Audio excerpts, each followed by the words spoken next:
Hi പ്രിയമുള്ള സുഹൃത്തുക്കളെ, നിങ്ങളിൽ എത്ര പേര് കണ്ടെന്നറിയില്ല.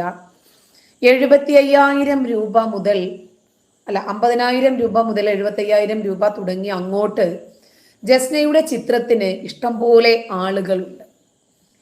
ഇപ്പോ ഹിന്ദുക്കൾ തന്നെയാണ് ഇവരെ പൊക്കിക്കൊണ്ട് നടന്നത്. ഇവരുടെ ചിത്രങ്ങള് വീട്ടിൽ കൊണ്ടുവച്ച സമയത്ത് ശങ്കരേട്ടൻ ഗർഭിണിയായെന്നും എല്ലാവരുടെയും പ്രശ്നങ്ങൾ ഇവരുടെ ചിത്രം കൊണ്ടുവച്ചതോടുകൂടി മാറിയെന്നും അങ്ങനെ ബിസിനസ് ഇല്ലാത്തവർക്ക് ബിസിനസ്സായി, മക്കളില്ലാത്തവർക്ക് മക്കളായി, കടമുള്ളവർക്ക് കടം പിടി, അങ്ങനെ അത്ഭുത രോഗശാന്തിയും അത്ഭുതകരമായ പ്രതിഭാസങ്ങളും ഒക്കെ നടന്നു എന്ന് പറഞ്ഞു കൊട്ടിഘോഷിച്ചതും പല മാഗസിനുകളുടെയും മുഖചിത്രമായി ഇവരുടെ ചിത്രം കൊടുത്തതും ഗുരുവായൂർ അമ്പലത്തിൽ കൊണ്ടുപോയി ഇവര് വരച്ച ചിത്രങ്ങൾ ലേലം വിളിച്ചു വിറ്റതും ഇവരെ വാനോളം പൊക്കിക്കൊണ്ട് നടന്നതും ഹിന്ദുക്കൾ തന്നെയായിരുന്നു.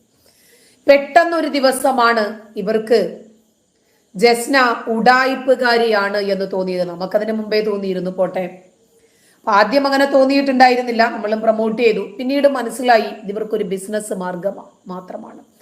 ഒരുപാട് ആളുകൾ ഇവർക്കെതിരെ UK നിന്ന് നമ്മുടെ ഷൈനി ചേച്ചി അടക്കം ഇവർക്കെതിരെ പ്രതികരിക്കുകയും കേസുമായി മുന്നോട്ട് വരികയും ചെയ്തു. ഒരുപാട് ആളുകൾ ഹിന്ദുക്കളെ പറ്റിക്കുന്നു. പിന്നെ ക്ഷേത്രത്തിൽ കയറി അഹിന്ദുക്കൾക്ക് പ്രവേശനമില്ലാത്ത സ്ഥലത്ത് കയറി ഇവർ കുറെ നാടകങ്ങൾ കോപ്രായങ്ങളും ഒക്കെ കാണിക്കുന്നു എന്ന രൂപത്തിൽ ഒരുപാട് കേസുകൾ വക്കീലന്മാര് തന്നെ, കൃഷ്ണരാജ് സാർ ആയിരുന്നാലും അഡ്വക്കേറ്റ് ഹരി ആയിരുന്നാലും ഇവരൊക്കെ കേസുകളുമായി മുന്നോട്ട് വരികയും ചെയ്ത ഒരു സാഹചര്യത്തിൽ അവര് തോറ്റുകൊടുത്തിട്ടില്ല. അവരാദ്യം കരഞ്ഞു, പറഞ്ഞു, മാപ്പു ചോദിച്ചു. ഇതൊക്കെ ഒരു പ്രഹസനം മാത്രമാണ്. കാരണം ഭക്തരുടെ കണ്ണിൽ പൊടിയിടണം. എന്തായിരുന്നാലും കണ്ണന്റെ ചിത്രം എത്ര രൂപയ്ക്ക് തന്നാലും ശരി മുസ്ലിങ്ങൾ വാങ്ങില്ല. മതമില്ലാത്തവർക്ക് തീരെയും അതിന്റെ ആവശ്യമില്ല. ക്രിസ്ത്യാനികൾ വാങ്ങുമോ? ഇല്ല. പിന്നെ ആർക്കാണ് ഇതിന്റെ ആവശ്യം? ഹിന്ദുക്കൾക്ക് തന്നെയാണ്. അപ്പൊ ആ ഹിന്ദുക്കളെ പിണക്കിയാൽ കച്ചവടം നടക്കുവോ? ഇല്ല. അപ്പൊ തൽക്കാലം ഹിന്ദുക്കളെ സുഖിപ്പിച്ച് അവരുടെ മുമ്പിൽ ഒന്ന് സിമ്പതൈസ്ഡ് ആയിട്ട് നിന്നാൽ മാത്രമേ കഴിയൂ എന്ന് കൃത്യമായിട്ട് ഇവർക്കറിയാം. ഇപ്പോ ഒരുപാട് ഹിന്ദുക്കള് ഇവരെ വിമർശിച്ചു. എന്നിട്ട് എന്ത് സംഭവിച്ചു? ഇന്ന് അവരെത്തിയത് മഞ്ജു വാര്യരുടെ അടുത്താണ്. നിങ്ങൾ കണ്ടില്ലേ? മൈജിയിലാണ് ഇന്ന് അവരെത്തിയത്. നിങ്ങൾ എത്ര തന്നെ വിമർശിച്ചാലും ശരി, അവർ ചെയ്യേണ്ടുന്ന ജോലി കൃത്യമായിട്ട് അവർ ചെയ്യും. കാരണം എന്താ? നിങ്ങൾ ഒരു ഭാഗത്ത് പറഞ്ഞുകൊണ്ടും ഇരിക്കും, മറുഭാഗത്ത് അവരെ വളർത്തേണ്ടവർ വളർത്തിക്കൊണ്ടുമിരിക്കും. ഇനിയും വേറെ ഒരു അവതാരം ഇറങ്ങിയിട്ടുണ്ട്. തട്ടമൊക്കെ ഇട്ട് ഗുരുവായൂർ അമ്പലനടയിൽ പോയിട്ട് റീൽസ് ഒക്കെ എടുത്ത മറ്റൊരു തട്ടമിട്ട പെണ്ണ്. ഇതിന്റെ പിന്നിൽ ഒരു അജണ്ടയുണ്ടോ എന്ന് മനസ്സിലാക്കാൻ ഒരു സംഘം ഹിന്ദുക്കൾ ഇറങ്ങി തിരിച്ചിട്ടുണ്ട്. കാരണം ഈ മുസ്ലിം സ്ത്രീകളെ ഇങ്ങനെ കയറൂരി ക്ഷേത്രത്തിലേക്കും അമ്പലത്തിലേക്കും ഒക്കെ വിട്ടിട്ട് ഇവർക്ക് എന്തോ കാര്യം സാധിക്കാനുണ്ടോ? ഒരു മതസ്പർദ്ധ വളർത്തുന്നതിനു വേണ്ടിയാണോ? ഇനി അതല്ല ഗുരുവായൂർ അമ്പലം തന്നെ ഹൈജാക്ക് ചെയ്യാനുള്ള ഉടമ്പടിയാണോ എന്നൊന്നും അറിയില്ല. എന്തായിരുന്നാലും അതിനെ സംബന്ധിച്ചൊക്കെ ഡേറ്റാസ് കളക്ട് ചെയ്ത ആളുകൾ തെളിവുൾപ്പെടെ സംസാരിക്കുന്നുണ്ട്. ഇന്നിപ്പോൾ അവര് മഞ്ജുവാരുടെ അടുത്തേക്ക് ചിത്രവുമായിട്ട് എത്തിയിട്ടുണ്ട്. നിങ്ങൾ കണ്ടിട്ടുണ്ടാകും. പിന്നെ ഇവരെ വളർത്തുന്നത് ആരാണ് എന്നൊന്ന് നോക്കിക്കോ. അവര് തന്നെ പറയുന്നുണ്ടത്. ആദ്യം 75,000 രൂപയ്ക്ക് ഒരു ചിത്രം. പിന്നെ പലരും വന്ന് പറയുന്നു എത്ര രൂപയായാലും ഞങ്ങൾക്ക് പ്രശ്നമൊന്നുമില്ല, ഞങ്ങൾക്ക് ചിത്രം കിട്ടിയാൽ മതി, നിങ്ങളുടെ കരങ്ങൾ കൊണ്ട് തന്നെ നിങ്ങൾ വരച്ച ചിത്രം ഞങ്ങൾക്ക് കിട്ടിയാൽ മതി എന്ന് പറഞ്ഞ അത്ഭുത രോഗശാന്തിക്കും അത്ഭുതകരമായ കാര്യലാഭത്തിനും ആഗ്രഹ സഫലീകരണത്തിനുമൊക്കെ ജസ്നയുടെ ചിത്രം വാങ്ങിക്കാൻ അന്ധവിശ്വാസികളായ ഹിന്ദുക്കൾ ക്യൂ നിൽക്കുക.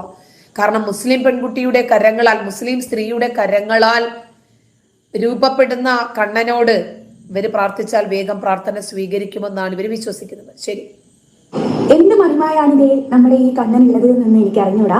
ഈ ഫോട്ടോ വരച്ച് തുടങ്ങിയ വഴക്ക് ഞാൻ ആദ്യമായിട്ടൊരു റീലിട്ട സമയത്ത് എന്നോട് ഒരാൾ ചോദിച്ചു, ഇതേപോലെ ഒരു ഫോട്ടോ എനിക്ക് വരച്ച് തരാമോ എന്ന് ചോദിച്ചു. അപ്പോഴേ ഞാൻ പറഞ്ഞു, ഇതിന് നല്ല എക്സ്പെൻസീവ് ആണ്, നല്ല ചെലവ് വരും, ചെലവ് ഇത്തിരി കൂടുതലാണ്, കാരണം അത്രത്തോളം വലിപ്പമുണ്ട്, എന്നെക്കാട്ടിലും ഹൈറ്റുള്ള ഒരു ഫോട്ടോ ആണിത്. അപ്പം എനിക്ക് പറ്റൂല എന്ന് പറഞ്ഞു. അവർ കുറെ ചോദിച്ചു, അവർക്ക് പൈസ എത്ര തന്നെ ആയാലും വിരോധമല്ല, അവർക്ക് ഇത്ര വലിപ്പത്തിലുള്ള ഒരു ഫോട്ടോ ചെയ്ത് കൊടുക്കാൻ പറഞ്ഞു. അപ്പൊ ഇന്നലെ ഞാൻ എല്ലാം പൂർത്തീകരിച്ചു. വീണ്ടും ഞാൻ ഇതിന്റെ ഒരു വീഡിയോ ചെയ്തിട്ടുണ്ടായിരുന്നു, ഒരു റീല് ചെയ്തതാണ്. അപ്പൊ അടുത്ത ആള് ഇതേപോലെയുള്ള ഒരു ഫോട്ടോ ചെയ്തു തരുമോ? അവർക്കും എത്ര പൈസ ആയാലും വിരോധമില്ല, അവർക്ക് ഇതേപോലെ ഒരു ഫോട്ടോ കിട്ടിയാൽ മതി. അപ്പോ നിങ്ങൾ വിമർശിക്കുന്നതിൽ അർത്ഥമില്ല. ചിലപ്പോൾ ഒറ്റപ്പെട്ട ചില ആളുകൾക്ക് അവരുടെ അഭിപ്രായങ്ങൾ തുറന്നു പറയേണ്ടി വരും. അപ്പൊ നിങ്ങൾ ഇനിയിപ്പോ ഉഡായിപ്പാണെന്നോ ബിസിനസ് ആണെന്നോ എന്ത് തന്നെ പറഞ്ഞാലും ശരി, ഇവരുടെ ചിത്രം വാങ്ങാൻ ഇവർക്ക് എന്തോ അത്ഭുതകരമായ പ്രതിഭാസമാണിത് എന്ന് വിശ്വസിക്കുന്ന വലിയ ഒരു പറ്റം ഹിന്ദുക്കൾ നിങ്ങളുടെ ഇടയിൽ തന്നെ ഉണ്ടല്ലോ. അവരിന്നെവിടെയാണ് എത്തിയെന്ന് നോക്കുക.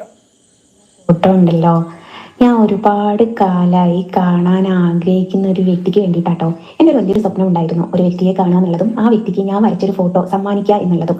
ആ ഒരു ആഗ്രഹം ഇത്ര പെട്ടെന്ന് സാധിക്കുമെന്ന് ഞാൻ കരുതിയില്ല. എനിക്കൊരു കോള് വരികയാണ്, എൻ്റെ ആഗ്രഹം സാധിക്കാൻ പോകുന്നു എന്ന് പറഞ്ഞിട്ട്. ആരാലേ ഷോക്കാവാതിരിക്കാം. ഫോട്ടോ ഉണങ്ങാൻ വേണ്ടിയിട്ട് ഡ്രയറൊക്കെ വെച്ച് ഉണക്കി പെയിന്റ് ചെയ്തതിന് ശേഷം കേട്ടോ ഞാനത് പൂർത്തീകരിച്ചെടുത്തത്. അങ്ങനെ ഫോട്ടോയും പാക്ക് ചെയ്ത് അരുണിനെയും കൂട്ടി ഞാൻ ആ ഒരു വ്യക്തി വരുന്ന സ്ഥലത്തേക്ക് യാത്രയായി. ഒരുപാട് സന്തോഷമുണ്ട്. ഇത്ര പെട്ടെന്ന് എൻ്റെ ഒരു ആഗ്രഹം സാധിക്കുമെന്ന് ഒരിക്കലും ഞാൻ ചിന്തിച്ചതേ ഇല്ല. എങ്ങോട്ടാണ് ഞാൻ യാത്ര പോയത് എന്നല്ലേ? ഇന്ന് നമ്മുടെ മൈജിയുടെ ഉദ്ഘാടനമായിരുന്നു, താമരശ്ശേരി ഷോറൂമിന്റെ. എനിക്കും ഒരു ക്ഷണം കിട്ടി. എനിക്ക് ക്ഷണം കിട്ടിയത് ഉള്ളിലേക്കാണ് കേട്ടോ. അപ്പൊ നിങ്ങൾ ഈ കണ്ടോണ്ടിരിക്കുന്ന കാഴ്ച പുറത്തേതാണ്. പുറത്ത് അത്രയും ക്രൗഡിന്റെ ഇടയിലാണ് ഉള്ളത്. പക്ഷെ ഞാനുള്ളത് ഉള്ളിലാണ്. എനിക്ക് ഉള്ളിലേക്കായിരുന്നു ആ ഒരു വ്യക്തിയെ കാണാനുള്ള ഒരു പാസും കാര്യങ്ങളൊക്കെ കിട്ടിയത്. എന്ത് തന്നെ ആയാലും ഏത് തന്നെ ആയാലും എൻ്റെ ഒരു സ്വപ്നം സാധിച്ചു എന്ന് തന്നെ പറയാം. എൻ്റെ വലിയൊരു സ്വപ്നമായിരുന്നു നമ്മുടെ സ്വന്തം ലേഡി സൂപ്പർ സ്റ്റാർ മഞ്ജു ചേച്ചിക്ക് ഒരു ഫോട്ടോ കൊടുക്കുക എന്നുള്ളത്. അതിന്ന് സാധിച്ചു. എൻ്റെ അടുത്ത് നിൽക്കുന്നതാണ് ഷാജിക്ക, മൈജിയുടെ ഓണർ. മൂപ്പരാട്ടോ എനിക്ക് ഈ ആഗ്രഹം സാധിപ്പിച്ചു തന്നത്. ഏതായാലും ഷാജിക്കാനോടും കണ്ണനോടും ഒരു നന്ദി രേഖപ്പെടുത്തുന്നു. ഷാജിക്കായ്ക്ക് കണ്ണന്റെ ചിത്രത്തോട് എന്താണ് താല്പര്യമെന്ന് നമുക്ക് മനസ്സിലാകും. മഞ്ജു ചേച്ചിക്കുള്ള താല്പര്യവും നമുക്ക് മനസ്സിലാകും. അതിലേറെ ജസ്ന താത്തായ്ക്ക് ഈ വിഷയത്തിലുള്ള താല്പര്യം എന്താണെന്നും നമുക്ക് മനസ്സിലാകും. ഇനിയും ഇവർക്കെതിരെ കേസ് കൊടുക്കാൻ വേണ്ടി ഒരുപാട് ആളുകൾ ഇറങ്ങി തിരിച്ചിരുന്നു. നമ്മളുമായി അത്തരം വസ്തുതകൾ അവർ പങ്കുവയ്ക്കുകയും ചെയ്തിരുന്നു. ആ കേസുകൾ എവിടെ എത്തി? എന്തൊക്കെ വകുപ്പുകളാണ് ചുമത്തിയിട്ടുള്ളത്? ഈ കേസുകൾ ബലക്കുമോ? എന്താണ് നിങ്ങളുടെ പ്രശ്നം? ഇവര് ഗുരുവായൂർ അമ്പലത്തിൽ കയറി എന്നുള്ളതാണോ നിങ്ങളുടെ പ്രശ്നം? അതോ ഇവര് കണ്ണനെ വരയ്ക്കുന്നു എന്നതാണോ നിങ്ങളുടെ പ്രശ്നം? അതോ ഇത് മാർക്കറ്റിംഗ് ടൂളായി ഉപയോഗിക്കുന്നു എന്നുള്ളതാണോ പ്രശ്നം? എന്തായിരുന്നാലും ഇത് ഒന്നും എന്നെ ബാധിക്കുന്ന വിഷയമല്ല. ഈ കാപഠ്യം എന്താണ് എന്ന് തുറന്നു പറയേണ്ടിയിരിക്കുന്നു. പ്രത്യേകിച്ച് ഇവർക്ക് ഇസ്ലാം മതം ഉപേക്ഷിച്ച ആളുകളോട് അങ്ങേയറ്റം അസഹിഷ്ണുതയാണ്. അവരോടൊന്നും ഇവർ കോപ്പറേറ്റ് ചെയ്യില്ല. അപ്പോൾ ഇവരെങ്ങനെയാണ് ഇസ്ലാം മത വിശ്വാസത്തിൽ നിൽക്കുന്നത് എന്ന് തെളിയിക്കലാണ് എന്റെയും ലക്ഷ്യം. കാരണം ഇവർക്ക് എന്നോടൊക്കെ വല്ലാത്ത അമർഷവും ദേഷ്യവുമാണ്. കാരണം പെട്ടെന്ന് സ്വർഗത്തിലേക്ക് പോകാൻ വേണ്ടിയിട്ട് റിസർവേഷൻ ടിക്കറ്റ് എടുത്തുകൊണ്ടിരിക്കുന്ന ആളാണല്ലോ അവര് തട്ടമിടുന്നുണ്ട്, നമ്മൾ തട്ടമിടുന്നില്ല. അവര് നമസ്കരിക്കുന്നുണ്ട്, ഞാൻ ആ നമസ്കാരം വേണ്ട എന്ന് പറയും. തമ്മിൽ ഒരുപാട് വ്യത്യാസങ്ങൾ ഉണ്ടല്ലോ. ശരി, ശ്രീലാപിള്ള പറയട്ടെ.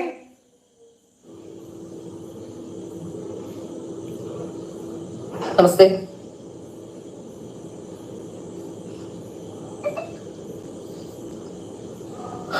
നിങ്ങൾക്ക് എന്തെങ്കിലും ചോദ്യങ്ങളൊക്കെ എന്നോട് ചോദിക്കാനുണ്ട്, ചോദ്യങ്ങൾ ചോദിക്കാം. അത് കഴിഞ്ഞ് എനിക്ക് പറയാനുള്ള വിഷയം ഞാൻ പറയുന്നതായിരിക്കും. എനിക്ക് ഇത്ര സുഖമുള്ള ദിവസമല്ല, നല്ല തലവേദന ഉണ്ടായിരുന്നു രാവിലെ മുതൽ. ജോലിയൊക്കെ ചെയ്ത് കഴിഞ്ഞിട്ട് കുറച്ച് കിടക്കുകയായിരുന്നു. അപ്പോൾ എനിക്ക് 2-3 കാര്യങ്ങൾ ഇന്ന് പറയാനുണ്ട്. അതിലൊന്ന്, ഉടായിപ്പ് കൃഷ്ണഭക്തിയുമായി ബന്ധപ്പെട്ട് ഞാനൊരു വാർത്ത ചെയ്ത ശേഷം ചില ആൾക്കാർ ആ വാർത്തയിലെ ലസിതമാണ് അല്ലെ, ആ വാർത്തയിലെ ചില ഭാഗങ്ങൾ അടർത്തിയെടുത്തുകൊണ്ട് ഒരു ട്രോളാണ് ഞാൻ കണ്ടത്. കൂടുതൽ കണ്ടിട്ടില്ല. അതിലൊരു ട്രോൾ പാലക്കാട് ഉള്ള ആരാന്നറിയില്ല, പേരൊന്നും എനിക്കറിയില്ല. ഞാൻ ഈ കൂടുതൽ സോഷ്യൽ മീഡിയയിൽ ഇത്തരം കാര്യങ്ങൾ ശ്രദ്ധിക്കുന്ന ഒരാളല്ല. അതുകൊണ്ട് തന്നെ മാത്രമല്ല, എന്റെ സെന്റൻസുകളെ ട്രോളുകളാക്കാൻ ഉള്ള സാധ്യതയില്ല എന്ന് എനിക്ക് വ്യക്തമായി അറിയുന്ന ആളുമാണ്. അതുകൊണ്ട് അയാളുടെ ഒരു മനോധർമ്മത്തിനനുസരിച്ച് അയാൾക്ക് വേണ്ട ഒരേ ഒരു സെന്റൻസ്, അത് ട്രോളാക്കാൻ ഒന്നുമില്ല. പറഞ്ഞത്, ഞാൻ നിങ്ങൾക്ക് അക്രലിക് ഷീറ്റ് വാങ്ങിച്ചു തരാം, അതിൽ വന്ന് നിങ്ങൾ പടം വരയ്ക്കുമോ എന്ന് ചോദിച്ച ഒറ്റ സെക്കൻഡ്. ആ ഒരേ ഒരു സെന്റൻസ് എടുത്തു വെച്ചുകൊണ്ട് അയാൾ ഭയങ്കരമായിട്ട് ചിരിക്കുകയും കളിക്കുകയും കാര്യഗൗരവമില്ലാതെ സംസാരിക്കുകയും ചെയ്ത ശ്രദ്ധയിൽപ്പെട്ടിരുന്നു. ഒരു ട്രോൾ എനിക്ക് വിവിധ ആൾക്കാർ പല കോണുകളിൽ നിന്ന് അയച്ചു തന്നു. ആകെ വന്നത് ഒരു ട്രോളാണ്. ട്രോൾ അയച്ചു തന്നിട്ടുണ്ട്. അയാളുടെ പേര് പോലും ഞാൻ പറയാൻ ഉദ്ദേശിക്കുന്നില്ല, കാരണം ഇതൊന്നും എന്റെ വിഷയമല്ലാത്തതുകൊണ്ട്. ഞാൻ ഇത്തരം ആൾക്കാരെ ശ്രദ്ധിക്കാറുമില്ല, ഇത്തരം ആൾക്കാർക്ക് മറുപടി പറയാറുമില്ല, ഞാൻ ആരെയും പരിഹസിക്കാൻ പോകാറുമില്ല. ഏതെങ്കിലും വിഷയം കേട്ടാൽ അതിൽ കൃത്യതയുണ്ടെന്ന് തോന്നിയാൽ അവരെ വിശ്വസിക്കുമെന്നതിനപ്പുറത്തേക്ക് എനിക്കിതുമായി ബന്ധപ്പെട്ട് മറ്റൊരു തരത്തിലുള്ള വ്യക്തിപരമായ കാര്യമില്ല എന്ന് ഞാൻ നേരത്തെ തന്നെ നിങ്ങളോടൊക്കെ പറഞ്ഞു കഴിഞ്ഞതാണ്. ഞാൻ പറഞ്ഞ വിഷയങ്ങൾ, ഉടായിപ്പ് കൃഷ്ണഭക്തിയുമായി ബന്ധപ്പെട്ട് ഞാൻ പറഞ്ഞ വിഷയങ്ങൾ ഏറ്റവും ക്ലാരിറ്റിയോടുകൂടി അതിലെ എന്തൊക്കെയാണ് പ്രശ്നങ്ങൾ അത് ഞാൻ പറഞ്ഞു വെക്കുകയും ചെയ്തു. എന്നാൽ ഇപ്പോൾ ചില തീവ്ര ഇസ്ലാമിസ്റ്റ് ഗ്രൂപ്പുകൾ ഈ സ്ത്രീയെ തള്ളി പറയുന്ന പോലെ ചില വീഡിയോകളൊക്കെ ഇടുന്നുണ്ട്. ആ വീഡിയോകളൊക്കെ ഇടുമ്പോൾ ഇവർ തന്നെ പലതും അവർക്ക് വരുന്ന കോളുകളുമൊക്കെ ഫേസ്ബുക്കിലുമൊക്കെ അതുപോലെ തന്നെ ഇൻസ്റ്റയിലുമൊക്കെ തന്നെ വന്നുകൊണ്ട് ചോദിച്ച ചോദ്യത്തിന് ഉത്തരം പറയാമേ. ഇൻസ്റ്റയിലും ഒക്കെ വന്നുകൊണ്ട് എന്താണ് ചെയ്യുന്നതെന്ന് വെച്ചാൽ ഇവരെ തള്ളി പറയുന്നത് അഭിനയിക്കുന്നു. നിരവധി വീഡിയോകൾ കഴിഞ്ഞ ദിവസങ്ങളിൽ പ്രത്യക്ഷപ്പെടുന്നുണ്ട്. അപ്പോ ആ വിഷയങ്ങളുമായി തന്നെയുമല്ല, ഇവർക്കെതിരെ ഒരുപാട് മുസ്ലിം തീവ്ര വിഭാഗം ചെയ്യുന്ന വീഡിയോകളൊക്കെ വളരെ മൈൽഡായിട്ടുള്ള പ്രതികരണമാണ്. എനിക്കൊക്കെ എതിരെ പ്രതികരിക്കുന്നത് നിങ്ങൾ കണ്ടിട്ടുണ്ടോ? ബന്ധപ്പെട്ട് എനിക്ക് പറയാനുള്ളത്, ഇത്തരത്തിലുള്ള ഒരു തീവ്ര ഇസ്ലാമിക് ഗ്രൂപ്പുകൾ ഇവരുടെ പിറകിലുണ്ട് എന്ന് ഞാൻ പറഞ്ഞ വാദഗതിയെ ഒരു കിങ് സോളൻ ഒരാള് ഒരു ഫേസ്ബുക്കിൽ കഴിഞ്ഞ കുറെ ദിവസങ്ങളായി എന്റെ പിറകെ തന്നെയുണ്ട്. അത് എനിക്ക് തോന്നുന്നു നേരത്തെ എന്നോട് സംസാരിക്കാൻ വന്നിരുന്ന ഐഡിയിലെ ഒരാൾ, അയാൾക്ക് ആ ഒറിജിനൽ നെയിമിൽ എന്നോട് സംസാരിക്കാൻ പറ്റില്ല, അതുകൂടാതെ അയാളുടെ ഡ്യൂപ്ലിക്കേറ്റ് ഐഡി എനിക്ക് മനസ്സിലായി. അപ്പൊ അങ്ങനെയുള്ള ഒരു SDPI ബന്ധമുള്ള ഒരു ഇടതുപക്ഷത്ത് ഉണ്ടാവുന്ന ഒരാൾ, ഇടതുപക്ഷത്തെ അവിടുത്തെ ഒരു പേരാമ്പ്ര എന്ന് പറയുന്ന സ്ഥലത്തെ ഒരു ലോക്കൽ നേതാവാണെന്നാണ് ഞാൻ മനസ്സിലാക്കുന്നത്. അയാളാണ് എന്ന് എനിക്ക് ഏകദേശ ധാരണയുണ്ട്. അത് മാത്രമല്ല, ഞാൻ എന്തായാലും സൈബറിൽ കൊടുക്കാനുള്ള ഒരു ശ്രമത്തിലുമാണ്. കാരണം മറ്റൊന്നും കൊണ്ടല്ല, ആ ഐഡിയിൽ നിന്ന് വരുന്ന മെസ്സേജുകൾ, ആ ഐഡി വളരെ രസകരമാണ് കാണുമ്പോൾ. അയാൾ സംഘപരിവാർ ആണെന്ന് ഭാവിക്കുകയും പലപ്പോഴും അവർക്ക് അനുകൂലമായി പോസ്റ്റുകൾ പോസ്റ്റ് ചെയ്യുകയും ഒക്കെ ചെയ്തുകൊണ്ട്, അത് ഇങ്ങനത്തെ കുറെ പോസ്റ്റുകൾ, കുറെ ഗ്രൂപ്പുകൾ ഇറങ്ങിയിട്ടുണ്ട്. അതായത് കറക്റ്റായി നമുക്ക് മനസ്സിലാക്കാൻ സാധിക്കുന്നത് അവര് വളരെ കൃത്യമായാണ് ഞാൻ വിവരങ്ങൾ പറഞ്ഞിട്ടുള്ളത്. അയാൾ എന്നെ ഈ കിങ് സോൾ എന്ന് പറഞ്ഞ തന്നെ അയാൾ പറയുന്നത് എനിക്കൊന്നും അറിയില്ല, എനിക്ക് വിവരങ്ങൾ അറിയില്ല, ഞാൻ പറയുന്നത് കള്ളമാണെന്നൊക്കെ പറഞ്ഞുകൊണ്ടാണ് അയാൾ എനിക്ക് പോസ്റ്റിൽ കമന്റ് ഇട്ടുകൊണ്ടിരിക്കുന്നത്. ഞാൻ ഈ പോസ്റ്റിലെ കമന്റിനൊന്നും മറുപടി പറയുന്ന ആളല്ല. കാരണം എനിക്ക് അതിനുള്ള സമയമില്ല. എനിക്ക് ഒരുപാട് കാര്യങ്ങൾ ചെയ്തു തീർക്കാനുള്ള ഒരാളാണ്. ഈ ഫേസ്ബുക്ക് മാത്രമായി ഇരിക്കാനുള്ള സമയമില്ല. മാത്രമല്ല, ഏതെങ്കിലും സ്ത്രീകളുടെ പുറകെ ഇങ്ങനെ പോകുന്ന പതിവ് എനിക്കില്ലതാണ്. ഞാൻ ഈ വിഷയത്തിലാണ്, അതുകൊണ്ട് തന്നെയാണ് ഈ വിഷയത്തിൽ ഞാൻ ഇടപെട്ടിട്ടുള്ളത്. അപ്പോൾ അതുകൊണ്ട് എനിക്ക് വ്യക്തമായി പറയാൻ കഴിയും, ഈ വിഷയവുമായി ബന്ധപ്പെട്ട് മാത്രമല്ല, കഴിഞ്ഞ 20 വർഷമായി മാധ്യമ പ്രവർത്തന രംഗത്തുള്ള ഒരാളാണ് ഞാൻ. 20 വർഷത്തിനിടയിൽ പത്രത്തിലും ചാനലിലും, മുഖ്യധാരാ മാധ്യമങ്ങളുടെ 2 ചാനലിലും പത്രത്തിലും ഒപ്പം ഓൺലൈനിലും കഴിഞ്ഞ 4 വർഷമായി ഒരു ഓൺലൈൻ ചാനലും സ്വന്തമായി നടത്തുന്ന ഒരാളാണ് ഞാൻ. ഈ കാലഘട്ടങ്ങളിൽ ഒന്നും തന്നെ ഞാൻ പറഞ്ഞിട്ടുള്ള ഒരു വാർത്ത കള്ളമാണെന്നോ മഞ്ഞപ്പത്രമെന്നോ അത്തരത്തിലുള്ള ഏതെങ്കിലും വാർത്ത ഞാൻ ചെയ്തതായോ എന്റെ പേരിൽ ഒരു കേസോ ഒന്നും തന്നെ ഇന്ന് വരെ ഉണ്ടായിട്ടില്ല. ഞാൻ പറയുന്ന വാക്കുകളിൽ സത്യമുണ്ടെന്നും എന്തെങ്കിലും ഒരു കാരണം എനിക്ക് എന്റെ കയ്യിലില്ലാതെ ഒരിക്കലും ഞാനത് പറയില്ലെന്നും ബോധ്യമുള്ള പൊതുസമൂഹമാണ് എന്നോടൊപ്പമുള്ളത് എന്ന ബോധ്യം എനിക്കുണ്ട്. അതുകൊണ്ട് വഴിയിൽ കൂടെ പോകുന്ന ആരെങ്കിലും ഒക്കെ പറയുന്ന എന്തെങ്കിലും കാര്യങ്ങൾക്ക് പ്രതികരിക്കുന്ന ഒരാളല്ല ഞാൻ. അതുകൊണ്ട് നിങ്ങൾ എന്നെ പ്രകോപിപ്പിക്കാനും മറ്റുള്ളതിനെ ശ്രമിക്കേണ്ട. നിങ്ങളുടെ നിലവാരത്തിലേക്ക് ഇറങ്ങി വരാൻ എനിക്ക് താല്പര്യവുമില്ല. ഈ എവിടെയെങ്കിലും ഒക്കെ നടന്ന് എല്ലാ ഫേസ്ബുക്കിലും നടന്ന് കമന്റ് ഇട്ട് എന്നെ പ്രകോപിപ്പിക്കാൻ വരുന്നവരോടാണ് ഞാൻ പറയുന്നത്, അത്തരത്തിലുള്ള കമന്റുകൾക്ക്, പ്രത്യേകിച്ച് മുഖമില്ലാത്ത ഐഡികൾക്ക് എനിക്ക് ഒരിക്കലും ഞാൻ മറുപടി പറയില്ല. അത്തരത്തിലുള്ള മറുപടി പറയണം എന്ന് വിചാരിച്ചാലും അത്തരത്തിലുള്ള കാര്യങ്ങൾക്ക് മറുപടി പറയാൻ ഞാൻ പോകാറില്ല. നിങ്ങളുടെ വ്യക്തമായ ഐഡന്റിറ്റിയും വ്യക്തമായ മുഖവുമായി ആരെങ്കിലും വന്നാൽ അവരോട് മറുപടി പറയും. പിന്നെ ഈ ഉഡായിപ്പ് പ്രശ്നഭക്തിയുമായി ബന്ധപ്പെട്ട വിഷയങ്ങളിൽ ആ റിപ്പോർട്ടുകൾ എന്റെ കയ്യിൽ ഇല്ലാത്തത് കൊണ്ടല്ല ഞാൻ പുറത്തുവിടാത്തത്. എല്ലാ തെളിവുകളും എന്റെ കയ്യിലുണ്ട്. അത് നിയമപരമായി ഞാൻ അതിനെ നേരിടുമ്പോൾ അത് ഒരിക്കലും സോഷ്യൽ മീഡിയയിലൂടെ എന്റെ കയ്യിൽ നിന്ന് പബ്ലിഷ് ആയി പോകരുത് എന്ന് നിർബന്ധമുള്ള ആളായതുകൊണ്ട് തന്നെ എന്നോട് പലരും ഈ വിഷയത്തെക്കുറിച്ച് ചോദിച്ചപ്പോഴും പലരും ഇത് കൊടുക്കാൻ ചോദിച്ചപ്പോൾ പോലും ഞാനത് കൊടുത്തിട്ടുമില്ല. അപ്പൊ അതുകൊണ്ട് തന്നെ എനിക്ക് മനസ്സിലാക്കാൻ സാധിക്കുന്നത്, ഞാൻ ഈ കാര്യത്തിൽ പറഞ്ഞ വിഷയങ്ങളിൽ ഒരു കാര്യത്തിലും ഈ സ്ത്രീ മറുപടി പറഞ്ഞിട്ടുമില്ല. അവർക്ക് കേസില്ലെന്നോ അല്ലെങ്കിൽ അവർ അങ്ങനെ 2006 ഒരു കേസ് കൊടുത്തിട്ടില്ലെന്നോ അത്തരത്തിലൊന്നും ഒരു പ്രതികരണവും അവർ നടത്തിയിട്ടില്ല. അവർ സാധാരണക്കാരന്റെ സിമ്പതി ക്രിയേറ്റ് ചെയ്യാനും സാധാരണക്കാരോട് കരഞ്ഞു വിളിച്ചുകൊണ്ട് ഞാൻ അതായത് അവരുടെ മാനസിക വ്യാപാരങ്ങളെ, അതായത് ഏറ്റവും സൂക്ഷ്മ തലത്തിലുള്ള സെൻസിറ്റീവായ വിഷയമാണ് ദൈവവുമായി ബന്ധപ്പെടുന്ന വിഷയം. ഞാൻ കണ്ണനെ കാണാൻ പിന്നെ മുമ്പ് ശ്രീല പറഞ്ഞ മറ്റൊരു കാര്യമുണ്ട്. ഇവര് 9ാം ക്ലാസ്സുകാരിയാണ് എന്ന് ഞാൻ വിശ്വസിക്കുന്നില്ല എന്ന്. അത് ഭയങ്കര ക്രൂക്കഡ് മൈൻഡാണ്. ഇപ്പോ ഹിന്ദുക്കളെ പ്രകോപിപ്പിക്കാൻ പറ്റില്ല. അവരിനിപ്പോ ഇവർക്കെതിരെ കേസ് കൊടുത്താൽ പോലും അവർക്കെതിരെ റിയാക്ട് ചെയ്ത് സംസാരിക്കാൻ പോലും ഈ സ്ത്രീക്ക് പറ്റില്ല. കാരണം അവരിൽപ്പെട്ട ആളുകൾ തന്നെ വേണം ഇവരുടെ ബിസിനസ് ഉണ്ടാക്കി കൊടുക്കാൻ. അത് തന്നെയാണ് ഇവരുടെ ജീവിത മാർഗവും. ഇവര് പറയുന്നത് ഇവര് പട്ടിണിയാണ്, ഇവർക്കും ഇവരുടെ മക്കൾക്കും ഒരു കണ്ണന്റെ ചിത്രം വരച്ചു കൊടുത്ത് അതിൽ നിന്ന് കിട്ടുന്ന പണം കൊണ്ട് മാത്രമേ ജീവിക്കാൻ പറ്റൂ, അതല്ലെങ്കിൽ ഇവർ പട്ടിണിയാണെന്ന്. പക്ഷേ ഇവരുടെ ജീവിത സാഹചര്യങ്ങൾ കണ്ടറിഞ്ഞു വന്ന ആളുകളൊന്നും പറഞ്ഞത് അങ്ങനെയല്ല. ഇത് താമസിയാതെ തന്നെ പുറത്തു വരും. ഒരുപാട് യാഥാർത്ഥ്യങ്ങൾ പുറം ലോകം കാണാനിരിക്കുന്നുണ്ട്. അതൊക്കെ ക്രമേണ പുറത്തു വരട്ടെ. എന്റെ പിന്നിൽ ആരുമില്ല, എന്റെ പിന്നിൽ 2 മക്കൾ മാത്രമേ ഉള്ളൂ എന്ന് വീണ്ടും വീണ്ടും പറയുമ്പോഴും ഒരുപാട് പുകമറകൾ സൃഷ്ടിക്കപ്പെടുകയാണ്. ഇവരെ സിമ്പതി പിടിച്ചു പറ്റുന്നതിനു വേണ്ടി കരച്ചിലും കുഴച്ചിലും ഇതൊക്കെ ആയിട്ട് ഇവര് രംഗത്ത് വരുന്നുണ്ട്. ശരിക്കും പറഞ്ഞാൽ ഇവരുടെ പിന്നാലെ നടന്ന് ഇവരെ ഉപദ്രവിക്കണമെന്നോ വിമർശിക്കണമെന്നോ ഒന്നും ഇവിടെ ആർക്കും താല്പര്യമില്ല. മറിച്ച് ഒരു ഹിന്ദു പോലും കാണിക്കാത്ത, അതല്ലെങ്കിൽ മറ്റേതെങ്കിലും ഒരാൾ കാണിക്കാൻ ധൈര്യപ്പെടാത്ത വസ്തുതകളാണ് ഇവർ ഇതുവരെ കാണിച്ചു കൂട്ടിയിട്ടുള്ളതെല്ലാം. എത്രയോ ആളുകൾ ചിത്രങ്ങൾ വരയ്ക്കുന്നുണ്ട്. ഏതെല്ലാം രൂപത്തിലുള്ള ആർട്ടുകൾ ആരെല്ലാം ചെയ്യുന്നുണ്ട്. നല്ല എഫിഷ്യന്റ് ആയിട്ടുള്ള ആർട്ടിസ്റ്റുകളെ നമ്മൾ കണ്ടിട്ടില്ലേ? നമ്മൾ ഈ കാണുന്ന ഇന്നുവരെ കണ്ടിട്ടുള്ള സകലമാന കണ്ണന്റെ ചിത്രങ്ങളും ശ്രീകൃഷ്ണന്റെ ചിത്രങ്ങളും വരച്ചിട്ടുള്ളത് ഏതെങ്കിലുമൊക്കെ വ്യക്തികളാണ്. അവരാരെങ്കിലും ഈ രൂപത്തിൽ പോപ്പുലാരിറ്റിക്ക് വേണ്ടിയിട്ട് ശ്രമിച്ചിട്ടുണ്ടോ? നമ്മളിപ്പോ ഗൂഗിളിൽ അടിച്ചാൽ ആയിരക്കണക്കിന് ലക്ഷക്കണക്കിന് കണ്ണന്റെ ചിത്രങ്ങൾ വരില്ലേ? ശ്രീകൃഷ്ണന്റെ ചിത്രങ്ങൾ വരില്ലേ? പലരും ഉപജീവന മാർഗത്തിനു വേണ്ടി തന്നെ ഈ ചിത്രം വരയ്ക്കുന്ന ആളുകളുണ്ട്. പക്ഷെ അവർക്കാർക്കും ആ രൂപത്തിൽ ഒരു പബ്ലിസിറ്റിയുടെ ആവശ്യമുണ്ടായിരുന്നില്ല. പക്ഷെ ഇവരുടെ ഉപജീവന മാർഗം എന്നതിനേക്കാൾ ഉപരി ഇവർക്ക് ഇതൊരു ബിസിനസ് ആണ്. ഒന്ന്. രണ്ട്, ഇവരുടെ ചീപ്പ് പോപ്പുലാരിറ്റിക്ക് വേണ്ടി ഇതിനെടുത്ത് ഉപയോഗിക്കുന്നു. ഇവരെ ബൂം ചെയ്യാൻ, ഇവരെ ഒരു എക്സ്ട്രീം ലെവലാക്കാൻ വേണ്ടിയിട്ട് കൊണ്ടു നടന്ന ആളുകൾ തന്നെയാണ് ഇപ്പോൾ പൊത്തോന്ന് കൊണ്ടുവന്ന് താഴെ ഇട്ടിരിക്കുന്നത്.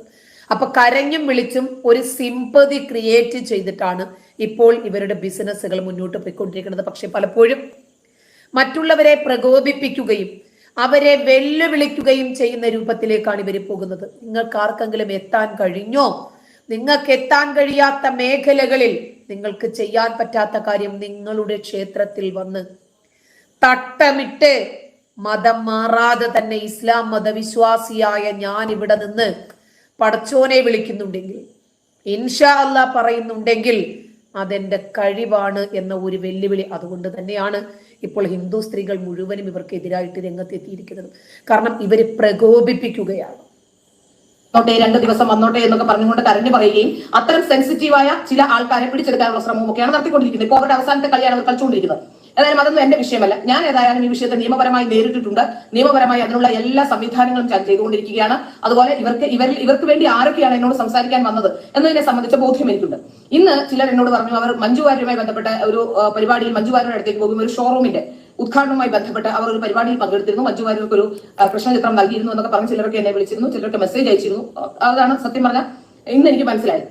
അത് പിന്നെ ഒരു മൈജി ഷോറൂമിന്റെ ഉദ്ഘാടനത്തിലാണ് പോയത്. അവരുടെ ഏറ്റവും അടുത്ത സുഹൃത്താണ് ആ മൈജി ഷോറൂമിന്റെ ആളെന്നാണ് മനസ്സിലാക്കാൻ സാധിക്കുന്നത്. അയാളുടെ ബന്ധങ്ങളെ കുറിച്ചുമൊക്കെ അത്തരത്തിൽ ചില ആരോപണങ്ങൾ ഉയരുന്ന ഒരാൾ കൂടിയാണ്. അത്തരത്തിൽ ചില കാര്യങ്ങളൊക്കെ ഉള്ള ഒരാളുടെ അവരുടെ ഏറ്റവും അടുത്ത സുഹൃത്താണെന്ന് അവർ തന്നെ പലപ്പോഴും സോഷ്യൽ മീഡിയയിലൂടെ പ്രസിദ്ധപ്പെടുത്തിയിട്ടുള്ള ഒരാളുടെ അയാൾ നൽകിയ ബാക്ക് സപ്പോർട്ട് ആയിരിക്കണം. അത് മാത്രമല്ല ഒരു കൃഷ്ണചിത്രം വരച്ചുകൊണ്ടോ അല്ലെങ്കിൽ അത്തരത്തിൽ ഏതെങ്കിലും ചിത്രം വരച്ചുകൊണ്ടോ ഞാൻ മഞ്ജു വാര്യർക്ക് കൊടുത്തോട്ടെ എന്ന് ചോദിച്ചുകൊണ്ട് ആരെങ്കിലും ഒരാൾ ഇങ്ങനെ ഒരു സ്ഥലത്തേക്ക് ചെന്നാൽ, ഒരു ഭഗവാന്റെ ചിത്രമായതുകൊണ്ട് തന്നെ ചിലപ്പോൾ കൊടുത്തോളൂ എന്ന് ചിലപ്പോൾ അവർ പറയും. പക്ഷെ ആ ചിത്രത്തിൽ എനിക്ക് ഏറെ സന്തോഷമുണ്ടായത് നിരവധി ഉമ്മമാർ, തലയിൽ തട്ടപ്പെട്ട ഉമ്മമാരെല്ലാം കൂടി നിന്നുകൊണ്ടാണ് ഈ ചിത്രം കൈമാറുന്നത്.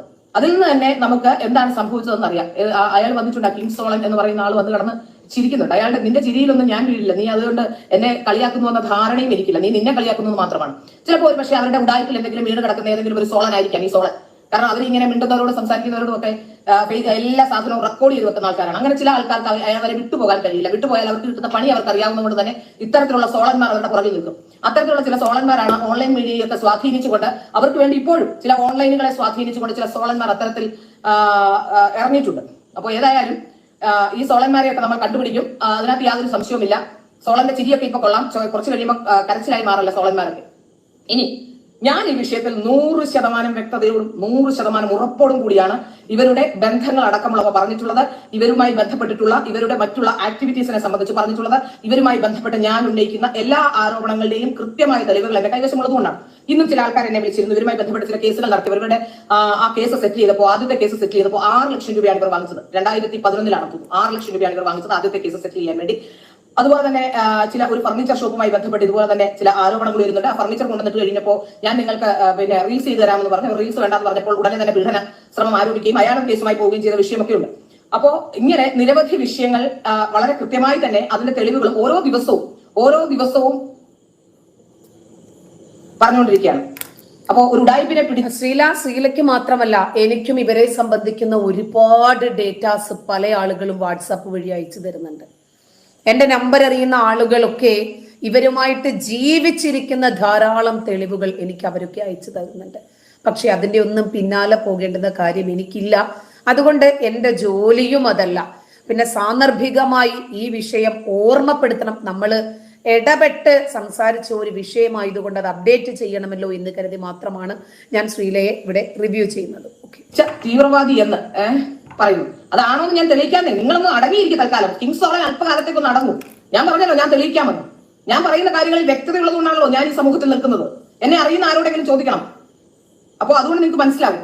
അതുകൊണ്ട് തന്നെ ഈ കിങ് സോളനാണ് ഏറ്റവും ബുദ്ധിമുട്ടുള്ള സോളൻ. ആ സോളൻ ചിലപ്പോൾ ഒരു പക്ഷേ ഈ പിന്നെ ഉടായ്പ കൃഷ്ണഭക്തയുടെ ഏതെങ്കിലും ട്രാപ്പിൽ വീണ് കിടക്കുന്ന ആളായിരിക്കും.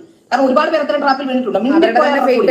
ഇപ്പൊ തന്നെ നമ്മൾ കാണുന്നില്ലേ, അവരുടെ ആ ക്യാരക്ടർ നമുക്ക് മനസ്സിലാവുന്നില്ലേ? സോഷ്യൽ മീഡിയയിൽ അയക്കുന്ന മെസ്സേജ്, നമുക്കൊക്കെ മെസ്സേജുകൾ വരാഞ്ഞിട്ടാണോ? നമ്മളെയൊക്കെ ആരെങ്കിലും ഇത്തരത്തിൽ പറയാഞ്ഞിട്ടാണോ?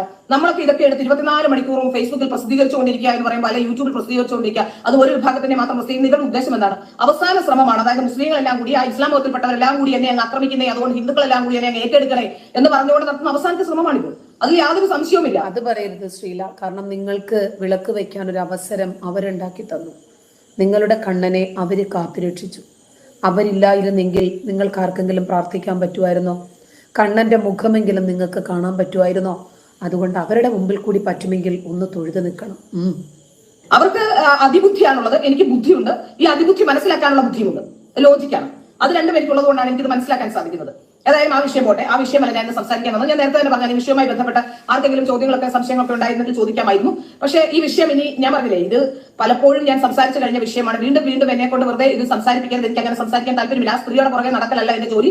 അതിന് എനിക്ക് ആവശ്യമില്ല. ഞാൻ ചെയ്യേണ്ട കാര്യങ്ങൾ, ഇവർ ഉഡായിപ്പുകാരിയാണെന്നും ഇവരുമായി ബന്ധപ്പെട്ട കാര്യങ്ങളും ഒക്കെ പറഞ്ഞു കഴിഞ്ഞു. ഇനി നിയമപരമായാണ് ഇവരുടെ ഉഡായിപ്പിൽ പെട്ടുപോയ ചിലർ കേസ് കൊടുക്കാമെന്നും നമ്മളോടൊപ്പം ചേരാമെന്നും കേസുകൾ നൽകാമെന്നും കോടതിയിലേക്ക് പോകാമെന്നും ഒക്കെ പറഞ്ഞിട്ടുണ്ട്.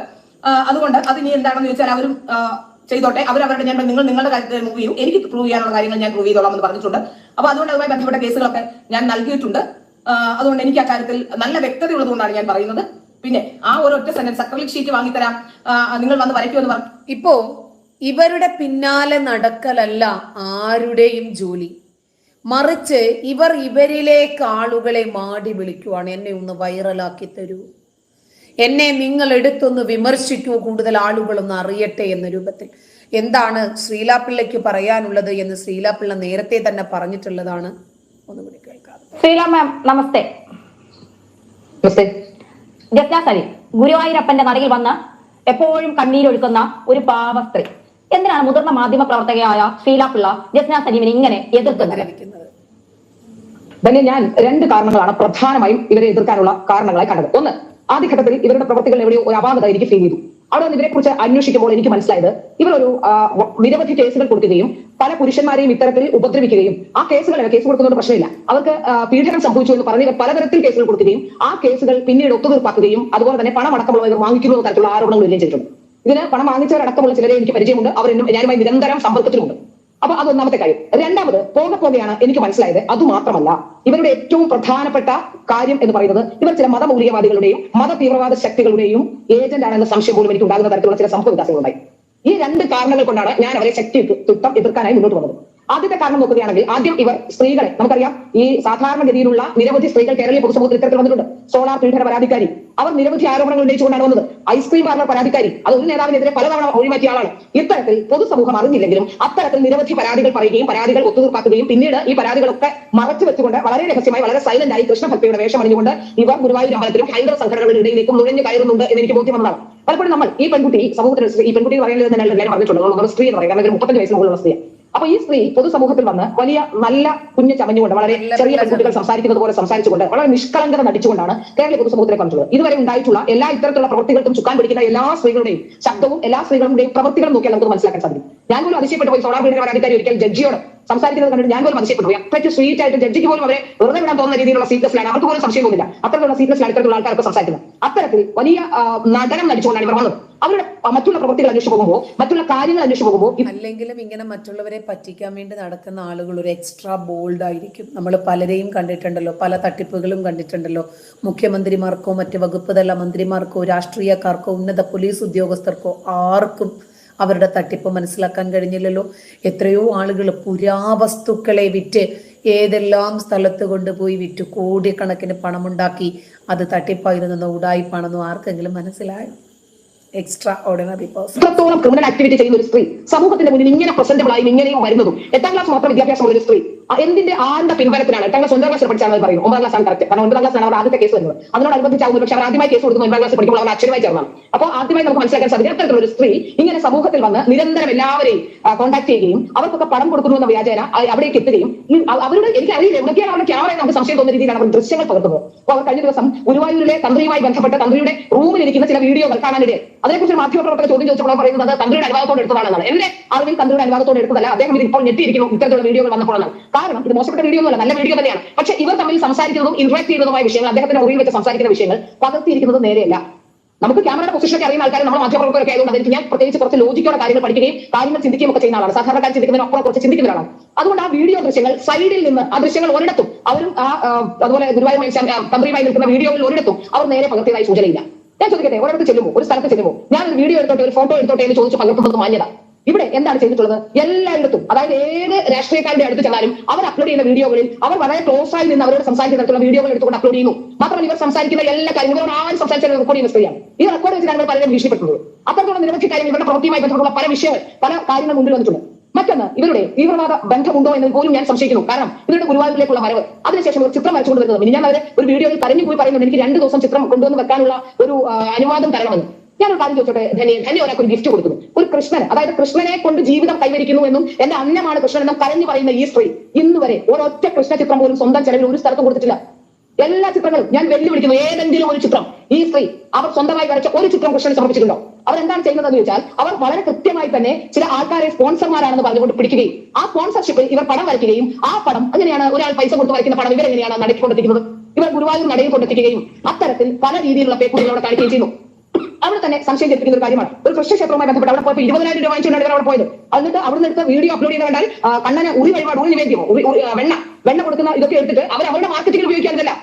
ഇനി പോട്ടെ, അവരുടെ സ്ഥലത്ത് പോയി അവർ മാർക്കറ്റിംഗിൽ ഉപയോഗിച്ചോട്ടെ. ഞാനൊരു കാര്യം ചോദിക്കട്ടെ, ധന്യ എന്നെ കാണുമ്പോൾ ചേച്ചി നമസ്തേ എന്ന് പറഞ്ഞാൽ തിരിച്ച് നമസ്തേ എന്ന് പറയാറുണ്ട്. വ്യക്തികൾ തമ്മിലാണ്. ഈ ഇത്ര വലിയ കൃഷ്ണഭക്ത ഗുരുവായൂർ ക്ഷേത്രത്തിലും ലോകത്തുള്ള എല്ലാ ചില ക്ഷേത്രങ്ങളിൽ നടത്തിയിരിക്കുന്ന വീഡിയോകൾ നമ്മൾ അറിയാതെ ഇപ്പോൾ പുറത്തു വന്നിട്ടുണ്ട്. നമ്മൾ അപ്പോഴാണ് കാണുന്ന അത്തരത്തിലുള്ള വീഡിയോകൾ. ആ വീഡിയോയിലൊക്കെ അവർ പോയിട്ട് ഇങ്ങനെ നിൽക്കുകയാണ് ക്ഷേത്രത്തിൽ. അവരുടെ അന്നമായ അവരുടെ അന്നത്തിന് കാരണഭൂതനായ ഒരു ഈശ്വരൻ, ആ ഈശ്വരന്റെ മുമ്പിൽ പോയി വെറുതെ എങ്കിലും ഒരു കർട്ടിസിക്കെങ്കിലും ഒരു കൈ കൂപ്പാൻ കഴിയാത്ത രീതിയിൽ ഈ സ്ത്രീ എന്തിനാണ് അവിടേക്ക് വരുന്നത്? അവർ കഴിഞ്ഞ ദിവസം പറഞ്ഞു പറയുന്നത് എനിക്ക് ശ്രീകൃഷ്ണ ജയന്തിക്കും അതുപോലെ തന്നെ വിഷുവിനും വരണമെന്ന്. അവരുടെ ആ 9ാം ക്ലാസ്സുകാരുടെ ബുദ്ധി എത്രയുണ്ടെന്ന് ആലോചിക്കും. മറ്റൊരു ദിവസത്തേക്കാളെ ആൾക്കാർ എന്ന ദിവസമാണ്, അവരുടെ മാർക്കറ്റിംഗിന് ഏറ്റവും കൂടുതൽ ഉപയോഗിക്കാവുന്ന ദിവസമാണ് ഈ 2 ദിവസങ്ങളും. അതുകൊണ്ട് തന്നെയാണ് അവർ പറയുന്നത് ആ 2 ദിവസങ്ങൾ എവിടേക്ക് വരണമെന്ന്. ഇതിലിപ്പോ ഇവർ തീവ്രവാദ ഏജന്റായി പ്രവർത്തിക്കുന്നു എന്ന് പറയുന്നുണ്ട്. അത്തരം ഒരു സംശയമാണ് ശ്രീറാം ഉന്നയിക്കുന്നത്. ഇവർക്ക് സുരേഷ് ഗോപിയുടെ അടുത്തെത്താൻ പറ്റി, പ്രധാനമന്ത്രി നരേന്ദ്രമോദിയുടെ അടുത്തെത്താൻ പറ്റി, അത്തരത്തിൽ സമൂഹത്തിലെ ജനപ്രതിനിധികളിൽ നമ്മളൊക്കെ ആഗ്രഹിക്കുന്ന അല്ലെങ്കിൽ പ്രധാനമന്ത്രിയുടെ അടുത്തേക്ക് അത്ര എളുപ്പമൊന്നും ആർക്കും പോകാൻ കഴിയില്ല. അത്രത്തോളം സ്വാധീനം ഉപയോഗിച്ച് ഇവർക്ക് എത്താൻ കഴിയുമെങ്കിൽ ഇവർ സമൂഹത്തിൽ എത്രമാത്രം സ്വാധീനമുള്ളവരാണ്? തീർച്ചയായിട്ടും അവർ അത്തരത്തിലൊരു സാമൂഹ്യ ബന്ധം ഉറപ്പിച്ചു കഴിഞ്ഞിരിക്കുന്നു എന്ന കാര്യത്തിൽ സംശയമൊന്നുമില്ല. ഇപ്പോഴും നമുക്കറിയാം, ഈ സംഘപരിവാർ സംഘടനകളുടെ ഉള്ളിൽ പോലും സംഘപരിവാർ സംഘടന പ്രവർത്തകർ പോലും ചിലപ്പോൾ എനിക്ക് തോന്നുന്നു അവരൊക്കെ ഒറിജിനൽ ആണോ എന്നറിയില്ല, 1-2 പ്രവർത്തകരുടെ ഓഡിയോ കേൾക്കാനിടയായി ഞങ്ങൾ നിങ്ങളെ സംരക്ഷിക്കുമെന്ന് പറഞ്ഞുകൊണ്ട്. അത്രത്തോളം ഒരു സംഘടനയിൽ പോലും വിഘടിപ്പുണ്ടാക്കാൻ അല്ലെങ്കിൽ അത്തരത്തിലൊരു പ്രശ്നം ഉണ്ടാക്കാനായി അവർക്ക് കഴിയുമെന്ന കാര്യത്തിൽ യാതൊരു സംശയമില്ല. അത് കാരണം എന്താണെന്ന് വെച്ചാൽ ഇവർ ഇത്രയും കാലം ചെയ്തുകൊണ്ടിരുന്ന പ്രവൃത്തിയെക്കുറിച്ച് ആർക്കും അറിയില്ല. കാരണം ഇവർ പീഡന പരാതി കൊടുത്തു എന്ന് പറയുമ്പോൾ ഇവരെ പീഡിപ്പിച്ചതായിട്ടാണ് ഇവർ പരാതികൾ നൽകുന്നത്. അതിന് പിന്നാമ്പുറ കഥകൾ ആർക്കും അറിയില്ല. ഇവരുടെ പീഡന പരാതി പോലും ഭയങ്കര സ്ട്രാറ്റജിക്കാണ്. അതുകൊണ്ടല്ല ഇവരെ പീഡിപ്പിച്ചതിനേക്കാൾ ഗുരുതരമായ കുറ്റമല്ലേ ഒരു ഉസ്താദ് ഇവരുടെ മകനെ പീഡിപ്പിച്ചു എന്ന് പറയുന്നത്?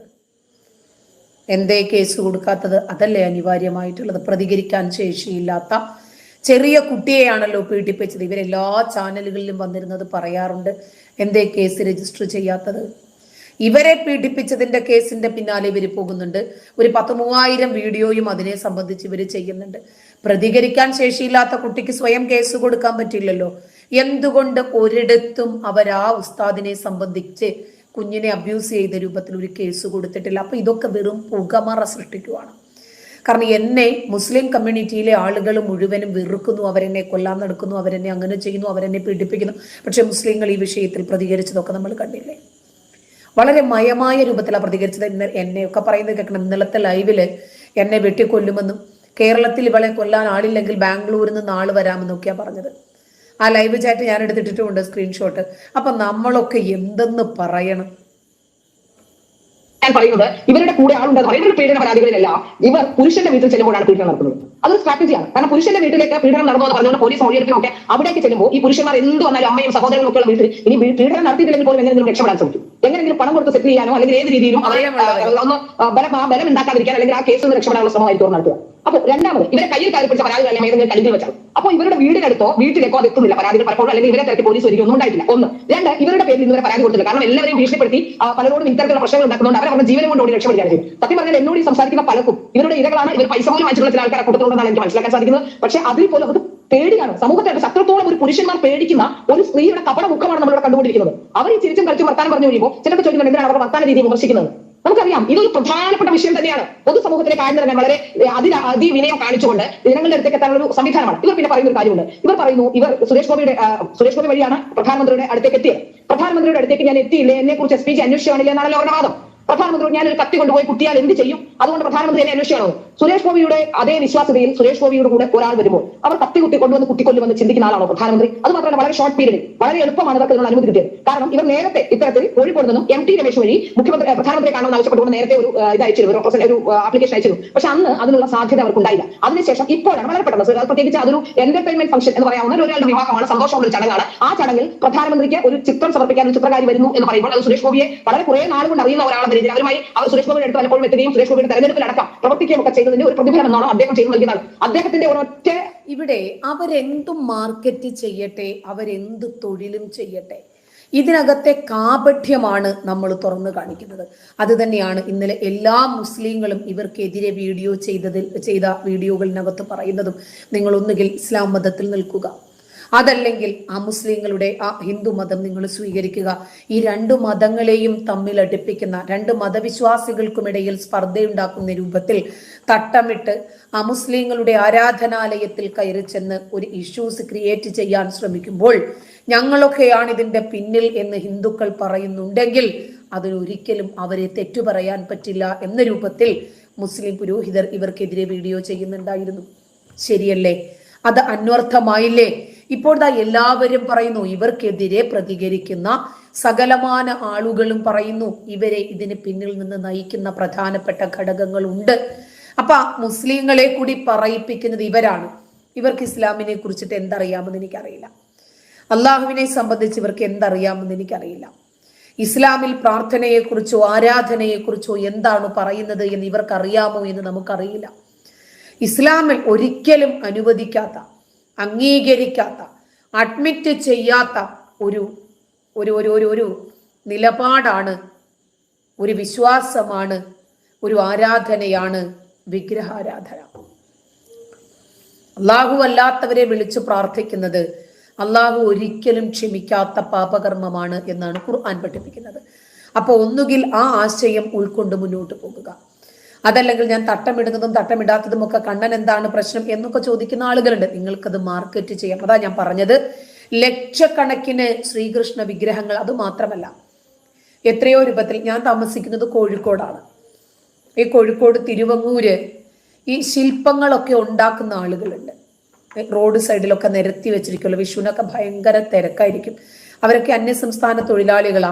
ഒറ്റ നോട്ടത്തിൽ കണ്ടാൽ ജീവനുണ്ട് എന്ന് തോന്നുന്ന എത്രയോ ഹൈന്ദവ ദേവന്മാരെയും ദേവിമാരെയും ഒക്കെ ഇവർ വരച്ചു വെക്കാറുണ്ട്. എന്ത് രസമാണത് നിരന്നിരിക്കുന്ന കാണാൻ തന്നെ. അവരാരെങ്കിലും നരേന്ദ്രമോദിക്ക് ഞങ്ങളൊരു ചിത്രം കൊടുത്തോട്ടെ എന്ന് പറഞ്ഞ പോപ്പുലാരിറ്റിക്ക് വേണ്ടി വന്നിട്ടില്ല. ഇത് തട്ടമിട്ടുകൊണ്ട് കാണിക്കുന്ന കപട നാടകമായതുകൊണ്ടാണ് ഇത് തുറന്ന് പറയേണ്ടി വരുന്നത്. നന്ദി. സുനിൽകുമാർ MP എന്തിനാ ഇങ്ങനൊരു മതപഠനം? സ്കൂളിൽ പോയി പഠിക്കട്ടെ. മതവിശ്വാസികൾക്ക് മതപഠനം വളരെ ഇമ്പോർട്ടൻ്റ് അല്ലേ? അതുകൊണ്ടാണ്. മതവിശ്വാസികൾക്ക് മതം ഇല്ലാതെ മുന്നോട്ട് പോകാൻ പറ്റില്ല. വളരെ ചെറിയ പ്രായത്തിൽ തന്നെ അവർ മതം പഠിപ്പിക്കുന്ന രൂപത്തിലാണ് 3-3.5 വയസ്സ് മുതൽ തന്നെ നിർബന്ധിച്ച് ഒരു മതം പഠിപ്പിക്കാറുണ്ട്. അപ്പൊ നമുക്കിനി ഒരു മതവിഷയം, മതപ്രഭാഷകന്റെ വളരെ വൈറലായിട്ടുള്ളൊരു പ്രഭാഷണമുണ്ട്. മുസ്ലിം സ്ത്രീകൾക്ക് വാരിക്കോരി സ്വാതന്ത്ര്യം നൽകുന്നതിനെ കുറിച്ചിട്ടാണെന്ന് തോന്നുന്നു അദ്ദേഹം പ്രസംഗിക്കുന്നത്. നമുക്ക് എന്തായിരുന്നാലും 11 മണിക്ക് കാണാം. വിളിക്കാനുള്ള നമ്പര് മുമ്പ് തന്നിട്ടുണ്ട്. നമ്പര് കഴിഞ്ഞ ലൈവിലും ഞാൻ പറഞ്ഞിട്ടുണ്ട്. അതുകൊണ്ട് വീണ്ടും പറഞ്ഞ് ബുദ്ധിമുട്ടിപ്പിക്കുന്നില്ല. നന്ദി.